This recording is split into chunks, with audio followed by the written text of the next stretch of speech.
The final impact value is obtained by dividing by the cross-sectional area in the Charpy test. A. Heat of the specimen. B. Cross-sectional damage. C. Energy of fracture. D. Cross-sectional area. The correct answer is energy of fracture. What is the following diagram of notch called? A. Keyhole. B. V-notch. C. X-notch. D. U-notch. The correct answer is U-notch. Which of the following affects a Charpy test? A. Specimen gauges factor. B. Test machine frequency. C. Color. D. Yield strength. The correct answer is yield strength.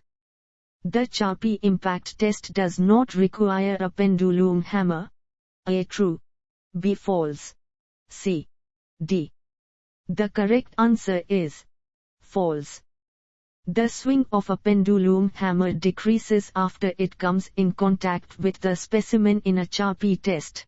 A. True. B. False. C. D. The correct answer is true.